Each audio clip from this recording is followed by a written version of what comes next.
دین اسلام انسانی زندگی کے تمام تقاضے بحسن و خوب پورا کرتا ہے، بلکہ زندگی کے تمام امور کے لیے پاکیزہ اصول اور فطری نظام پیش کرتا ہے۔ اللہ تعالی حق بات کہنے سے نہیں شرماتا، اس نے ہمیں اپنے پیغمبر کے ذریعہ زندگی کی چھوٹی سے چھوٹی اور بڑی سے بڑی بات بتلا دی۔ نکاح اور بیوی سے جمع شرمگاہ کی حفاظت کے ساتھ افزائش نسل کا سبب ہے، پھر اللہ اتنی بڑی بات کیسے نہیں بتلاتا؟ یہ بھی ہمیں بتلا دیا۔ آج ہم جس دور سے گزر رہے ہیں اس میں برائی فیشن اور بے حیائی عام سی بات ہو گئی ہے۔ اللہ نے ہمیں کفر و ضلالت سے نجات دے کر ایمان واد کی توفیق بخشی ہے۔ ہمیں ہمیشہ اپنا قدم بڑھانے سے پہلے سوچنا ہے کہ کہیں کوئی غلطی تو نہیں ہو رہی ہے۔ ہر قدم پھونک پھونک کر اٹھانا ہے۔ پیدائش کے بعد جب کوئی جوانی کی دہلیز پہ قدم رکھتا ہے تو اسے فطری سکون حاصل کرنے کے لیے شریک حیات کی ضرورت پیش آتی ہے۔ اسلام نے شریک حیات بنانے کے لیے نکاح کا پاکیزہ نظام پیش کیا ہے۔ نکاح سے انفرادی اور سماجی دونوں سطح پہ فساد و بگاڑ کا عنصر ختم ہو جاتا ہے اور گھر سے لے کر سماج تک ایک سالے معاشرہ کی تعمیر ہوتی ہے۔ نکاح کر کے دو اجنبی آپسی پیار و محبت میں اس قدر ڈوب جاتے ہیں جہاں اجنبیت انقا اور اپنائیت قدیم رشتہ نظر آتا ہے۔ میاں بیوی ایک دوسرے کا لباس بن جاتے ہیں۔ پاکیزہ تعلق یعنی عقد نکاح کے بعد آپس کی ساری اجنبیت اور سارا پردہ اٹھ جاتا ہے، گویا دونوں ایک جاں دو قالب ہو جاتے ہیں۔ یہ اللہ کا بندوں پر بڑا احسان ہے۔ میاں بیوی کے جنسی ملاپ کو عربی میں جمع اور اردو میں ہمبستری سے تعبیر کرتے ہیں۔ جس طرح اسلام نے نکاح کا پاکیزہ نظام دیا ہے، اسی طرح جمع کے بھی صاف ستھرے رہنما اصول دیے ہیں۔ ان اصولوں کی جانکاری ہر مسلم مرد و خاتون پر ضروری ہے۔ سطور ذیل میں جمع کا طریقہ اور اس سے متعلق آداب و مسائل بیان کر رہا ہوں۔ یہودیوں کا خیال تھا کہ بیوی کی اگلی شرمگاہ میں پیچھے سے جمع کرنے سے لڑکا بہنگا پیدا ہوگا۔ اللہ نے اس خیال کی تردید کرتے ہوئے فرمایا، انسے عام حرسل وعام فیتا و حرس وعام انوے شتام صلی اللہ علیہ وسلم البقرۃ 2:2-3۔ ترجمہ: تمہاری بیویاں تمہاری کھیتیاں ہیں، لہذا تم اپنی کھیتیوں میں جدھر سے چاہو آؤ۔ اس آیت کا مطلب یہ ہے کہ بیوی کی اگلی شرمگاہ میں جس طرح سے چاہیں جمع کر سکتے ہیں۔ شوہر کے لیے بیوی کی اگلی شرمگاہ ہی حلال ہے اور پچھلی شرمگاہ میں وط کرنا حرام ہے، چنانچہ اس بات کو اللہ نے اس آیت سے پہلے بیان کیا ہے۔ اللہ کا فرمان ہے، وَإِسَ لَوَنِوِ أَيْنَنْ أَلْمَنْزٍ صلی اللہ علیہ وسلم قال اَوَا اِزَاؤ فَيَنَتِزْنَ لَاوَا أَلَّنُنْسِيَ كَيْفٌ أَلْمَنْزٍ صلی اللہ علیہ وسلم وَإِلَيَتِ قَرْبَابِ أَنْوَيْ هِتِيَ ارنے صلی اللہ علیہ وسلم فَيَنْزِيَتِ تِوَرْنِ فَيْتَابِ أَنْوَيْ مْنَحِسَا اِمَرِ وَمَا أَلْيَنْوَيْ أَلْيَ أَعْبُوَا أَلَتُوَ وَأَبْنَيْ وَأَعْبُوَا أَلْمَاتِتِ أُنَرْنَيْ البقرۃ 2:2-2۔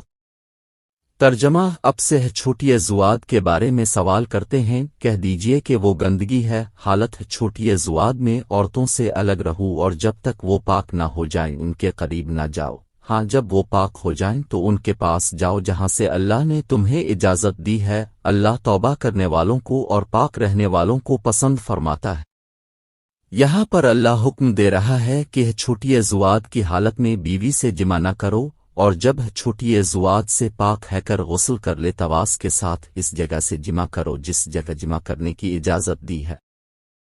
چھوٹی زواد اگلی شرمگاہ سے آتا ہے۔